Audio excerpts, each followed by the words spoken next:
Welcome to Rock the Crown. I'm Nafisa. And I'm Naima, and we're your hosts for today's show. Today, we are talking about mental health for adults and children with Dr. Raushanah Hud-Aleem. Assalamu alaikum, Dr. Raushanah. Wa alaikum assalam, beautiful queens. Thank you for having me. Thank you so for joining us for today's show. We so appreciate you. Oh, no problem at all. This is very needed. Good. So, Dr. Raushanah, we kind of want to open up the conversation with, of course, we know that we are going through some different times and different transitions right now. And, basically, whenever changes happen, people really are not comfortable with change. But inside of those changes, a lot of mental things start going on with people as well. And what you can't see is really what's going on in people's minds, right? You can always see what's happening to them on the outside, but if they're not sharing with you what's going on with them, they may be going through a deterioration type stage, right? So the question that we want to pose first is, during these times, people, of course, are experiencing some mental health changes and challenges because of the social constructs that we've been forced into. So can you kind of explain what mental health is and what happens during these changes? All right. So mental health, good question. Mental health is usually referring to our cognitive, our behavioral, and our emotional well-being. Okay. Just like our physical health is referred to, usually is about, how healthy we are physically. Mm-hmm. So our mental health is referring to our cognitive, behavioral, and emotional well-being. Mm-hmm. And the reason why that's important is because our mental health tends to determine how we behave, how we perceive the world, how we feel about things, what we do, what we don't do. Okay. And so if our mental health is poor, mm-hmm. then it can definitely impact our judgment and the things that we do, the emotions that we experience, mm-hmm. and it can lead to us having difficulty functioning, mm-hmm. functioning day to day. Now, with the changes that have been going on as a result of this pandemic, things, number one, it happened abruptly. Right. We were not anticipating it. It almost seemingly seemed to come out of nowhere. Mm-hmm. And it just flipped our life upside down. Mm-hmm. And so now we are at the point where we have to adjust to what seems to probably be a new normal for us. Right. Well, sometimes when things happen unexpectedly, it can impact our emotional well-being, our cognitive well-being, mm-hmm. and our behaviors, right? Mm-hmm. And so what's happening is there's a lot of people who, as a result of this sudden change, financial stability is disrupted. Mm-hmm. Their social support systems are disrupted. Mm-hmm. Their ability to get out and be active out, in the world, it's been disrupted. And so these are typically things that are factors that, if those things are being put in place, can promote good mental health.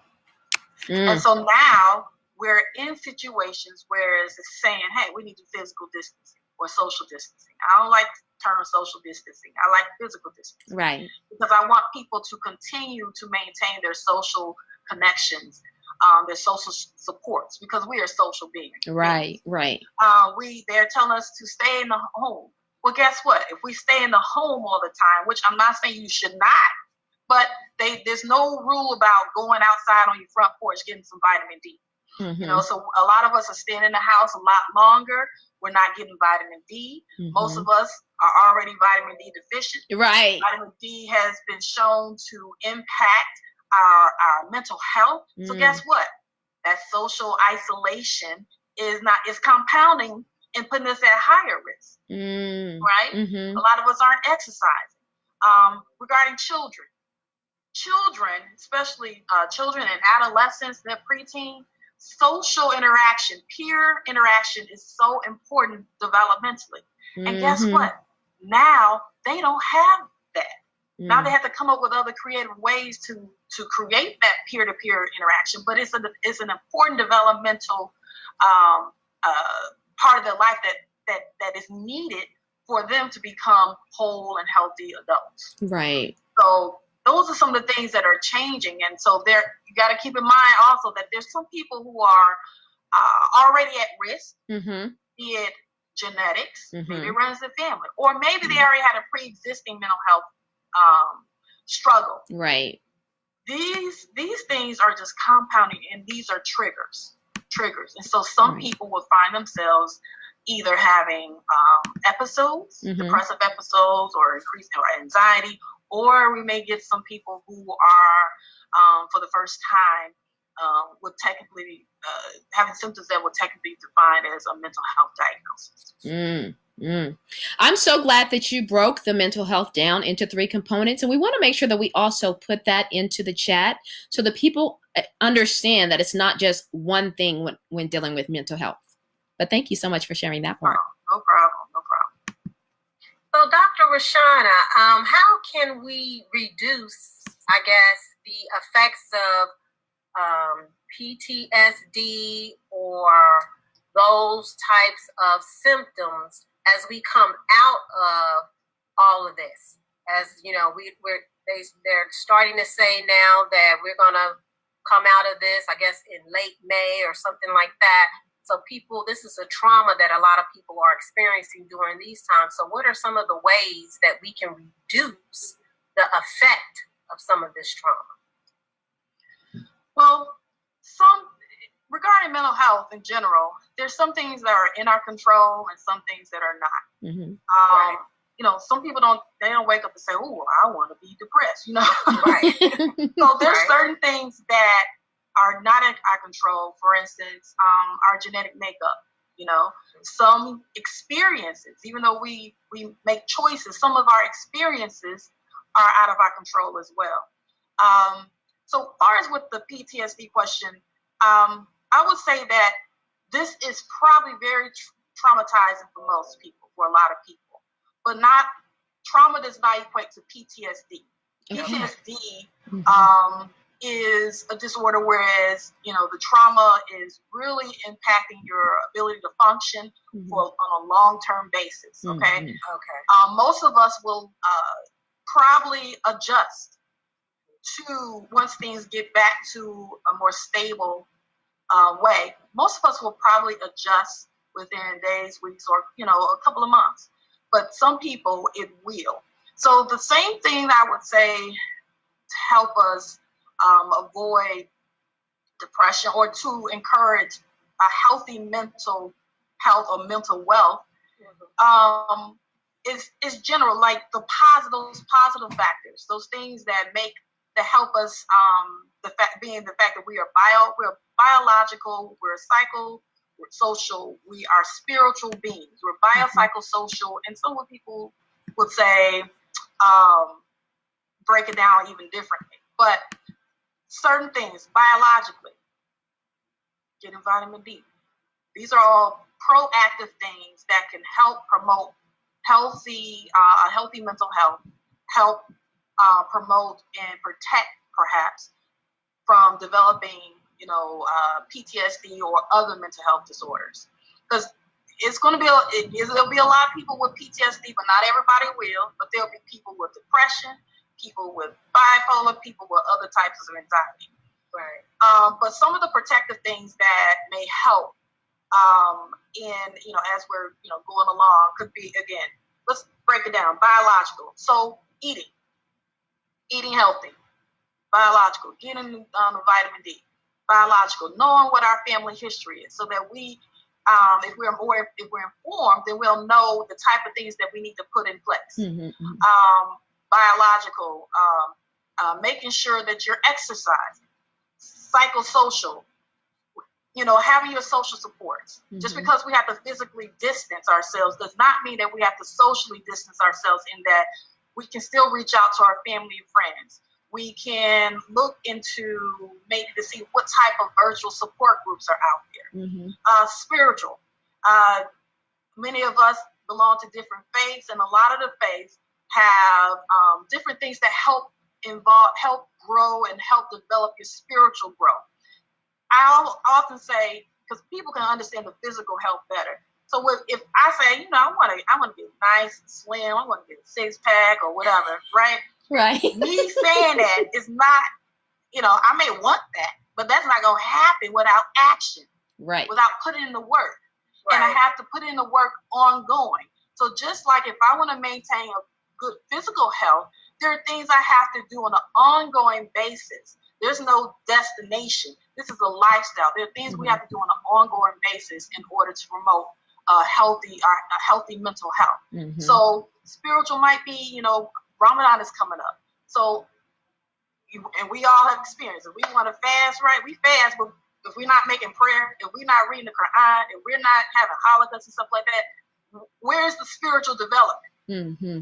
Where's the spiritual growth, right? Right. So spiritual development and growth, things that would do that, reading, fasting, praying, all those type of things as well. So you have to look at those different aspects of who we are as human beings, biopsychosocial and spiritual, and find the things that can help promote and grow those things, and that will help, I think, serve as protective factors for a lot of the mental health elements. Okay, great. Thank you so much. I am so glad that you actually, let people know the difference between PTSD and trauma, just specifically because I think sometimes also when we're coming out of a situation, we pre-label ourselves. And in pre-labeling yourselves, you can kind of go into that mode, and it may not have been something that you were already going into, but because you're just, oh, you know what, I'm going to be post-traumatically, stressed. So thank you so much for that. So as we're moving forward, how can we support those that already have mental health challenges? As you stated previously, whether it's through your family, your DNA, but those who have already been maybe diagnosed with mental health challenges, how can we support them right now? That's also a good question. So it may look different for different people, but in general, oftentimes people who struggle with mental health elements, they often, even though they're not alone, they often feel alone.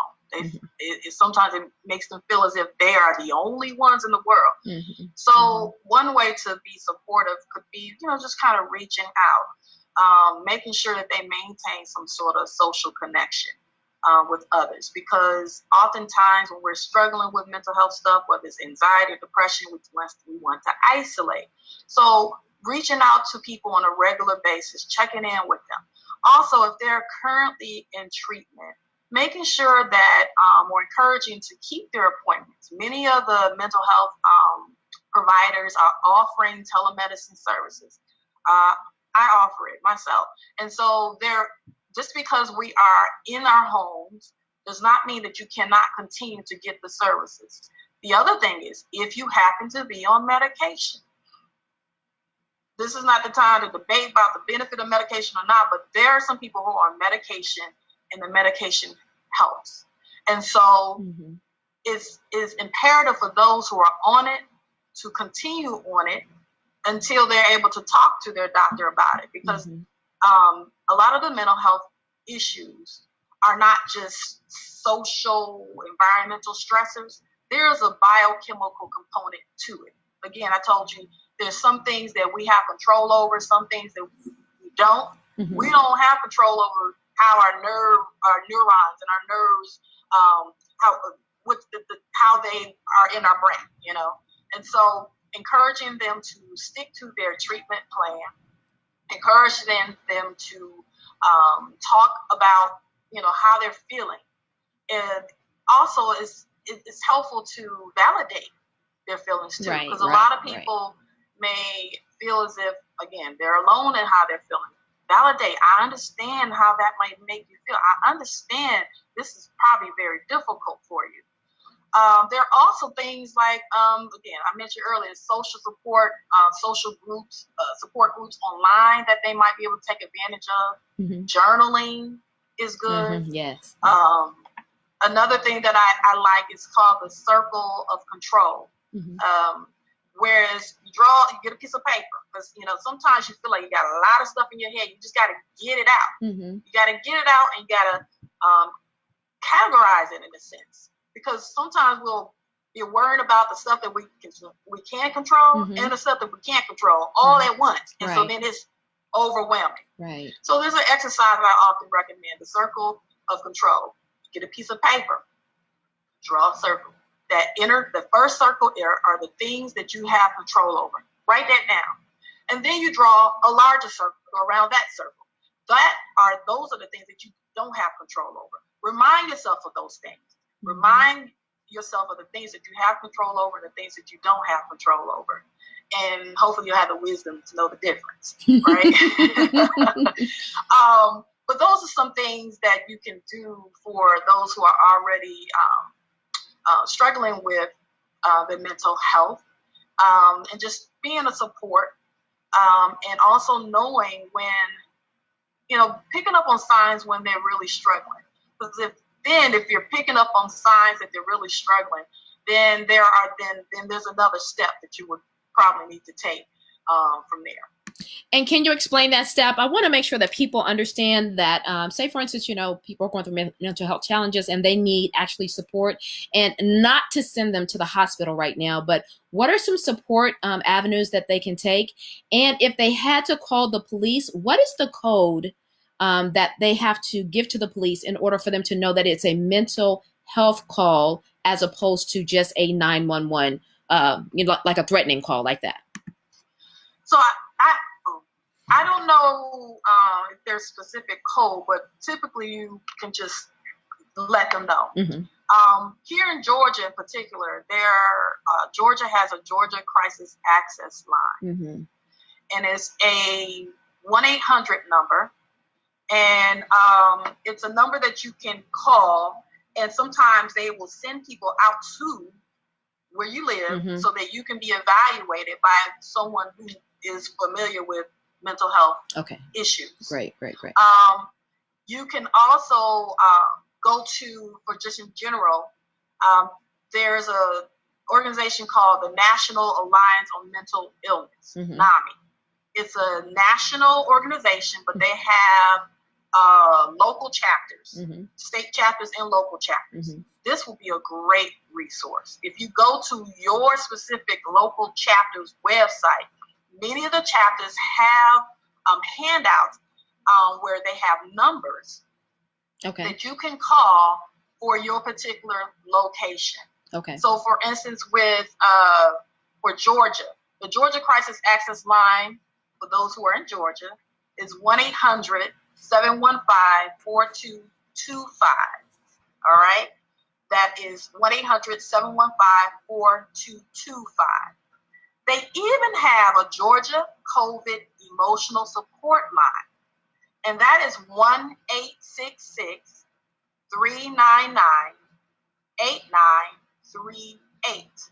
That's 1-866-399-8938. And this is a code specifically for COVID-19, an emotional support line.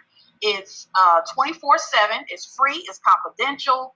And this is for people who need additional support. And they will also have resources, information about the pandemic. They'll also be able to support you, direct you to what you should do, or where you should go in case of an emergency. There's some other lines where they call warm lines, mm-hmm. where not like acute crises, mm-hmm. that you can also take advantage of as well. So maybe you're feeling a little down, but you're not at that point where you feel like you're going to hurt yourself. But these are confidential lines that you can call, and that line is 1-844-326-5400. So there are a lot of resources out there. You just have to know where to go. And so, like I said, go to your local or your state NAMI. That's NAMI. Usually it's .org, I believe. and they will have the numbers that are probably specific to your city or your state. Okay. Excellent. Thank you. Welcome. Nafisa? Thank you so much.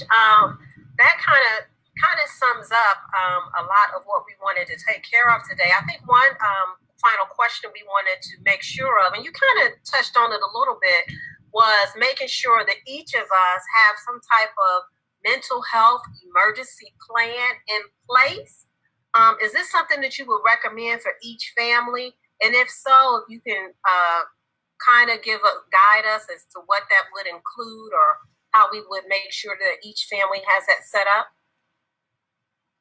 So much of what because again, it will depend on where you are regionally and what state you're in. Because the normal, I would not say rule out 911. You can still probably call 911. They may know which exact locations would be most appropriate for those who are struggling with mental health issues. Okay. But in general, I would say go to the NAMI, your NAMI website of your city and your state to get those specific numbers. Another thing is maybe have already, like, create a list or a Word document or whatever of all of the person's health care providers. Have that there so that you know whether it's a therapist or a case manager that they're working with already, whether they are already in services with a psychiatrist. Have that somewhere that is accessible to those who are closest and those who you trust will handle your affairs in the event that there's some sort of psychiatric emergency. But yes, I will also say having the person's input, to a certain, if the person's able to give you some input, open up the conversation. Talk to them now. Talk to them and find out what some of the things that they would desire. Talk to them so that who are their supports, where, because maybe their provider has already discussed some of these things with them. So again, I would say go to your local NAMI website for specific numbers, and then not to rule out 911, because again, if they have an alternative plan for those who are having mental health crises, they would know exactly where to go and already have those important numbers listed somewhere so that whoever your family member or your friend that will be helping and assisting with you will have those numbers and can, hopefully act in your interest.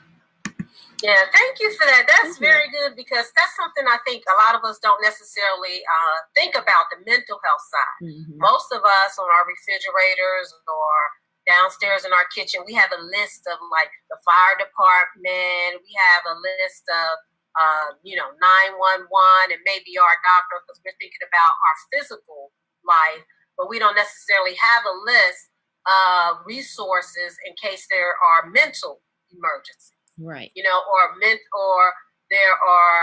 have questions about possible mental health issues if we don't already have someone in our family who has been diagnosed that way.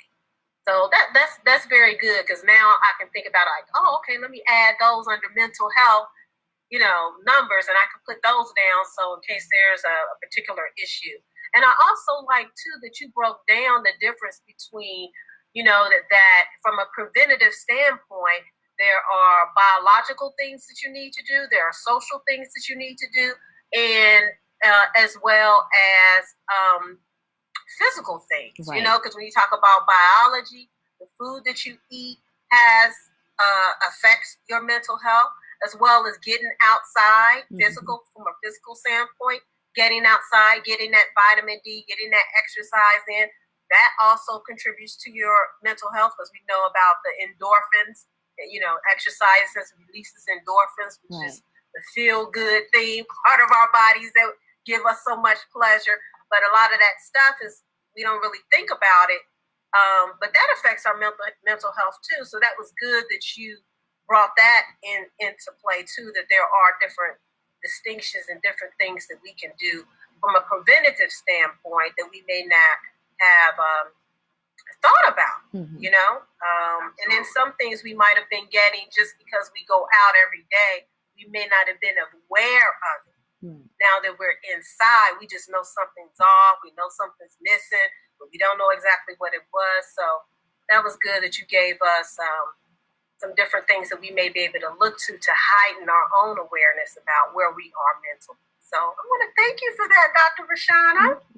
So Dr. Raushanah, we had one person that actually asked a question on the comment section. They said, does depression come in phases, or is it consistent, and does it affect your mental thought process in which you would overlook things that you would normally should not, or subject yourself to something that would leave you confused on the right way versus the way in which you are moving currently? Okay. That's a lot. Right. That's a lot. Okay. I think the first part was, does it happen in phases? Right. Or is it constant? Okay, so depression is just a symptom, but major depressive disorder is a mental health diagnosis. Major depressive disorder usually occurs when you have a depressed mood or loss of interest, maybe appetite change, sleep disturbance, concentration issues, you're ruminating about things, you may have thoughts of not wanting to live, and these symptoms are occurring on a very consistent basis, all at the same time on an ongoing basis for more than 2 weeks. Right. Now, with that said, sometimes people have mild, moderate, severe. All right? That's the second point. Third point, sometimes, depending on if you get treated or depending on how severe it is, your depressive symptoms may resolve temporarily and it can come back. Whereas others, it may continue because maybe you're not getting the treatment, or there's certain things that continue, stressors that still remain in your life, or maybe because there's a biological component that's contributing to the depression. So the question is, it can be long-term, chronic, and it can be episodic. The answer is yes and yes, pretty much. I will say that generally, the length of your episode may vary from person to person. But in general, research has suggested that after you've had your first episode of depression, so I'm not talking about just a depressed mood, I'm talking about all those different symptoms I mentioned together that occur together on an ongoing basis, continuous basis. After the first episode of depression, you have a 50% chance of having another one. Second episode, 70-something% chance. After the third episode, it's pretty much not like a 90-something% chance that you're going to continue to have depressive episodes. Now, what do you do with that information? If you know this, then you're more informed and you can come up with some solutions. Earlier, I mentioned that just like maintaining physical health, there are things that we have to do in order to maintain physical health. We can't just do it one time and think, oh, I'm good, I'm healthy. No, this is an ongoing basis. This is a lifestyle that we have to, incorporate in trying to develop and maintain a healthy mental health. What was the second part? And I think that kind of goes into what she was also talking about, because basically during depression, you're going to go through the thought processes is what is really going on. She was asking about, does it affect your mental thought process in which you would normally overlook things or things that you would do normally? Of course, so that sounds like you kind of answered that. Absolutely. Sometimes when you're depressed, it's almost like people will say they have this fogginess in a sense. They don't feel as sharp. Right. And so they're not as aware of their surroundings. And sometimes it could slow your thoughts as well. There's one of the symptoms is called psychomotor retardation. These are individuals where they kind of move slow. I think of like the Tin Man. They move slow, talk slow, they respond slowly.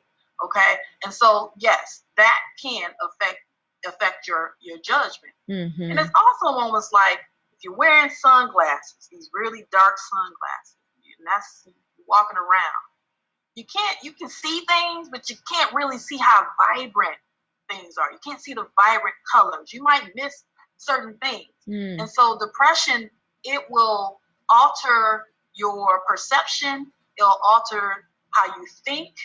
And oftentimes it makes your world seem very narrow. And so you feel like you have limited choices, even though your choices may be very vast. Okay. Thank you so much. Well, this has been such a wonderful, wonderful episode. We are so grateful and thankful for you sharing with us. If you have any additional things that you'd like for us to share with our community, our Crown Nation community, please send those over. We'll definitely send those in the description, add those to the description of this specific episode. But for our Rock the Crown Nation, we want to thank you again for coming on to Rock the Crown. We want to, of course, encourage everyone to subscribe to our YouTube channel, like us on Facebook, and follow us on Instagram.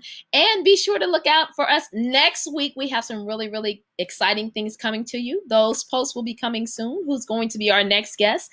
But while we're living in this physical distance time, make sure that you are getting your opportunities to share socially with one another. We're hoping to have a Netflix party with maybe some of our Rock the Crown Nation people. So if you're interested in having that Netflix party, we're going to put a poll up to see how many people would like to join us. And we hopefully we'll see you next time on Rock the Crown. Peace. Thank you, everyone. We appreciate all of you. Have a good night.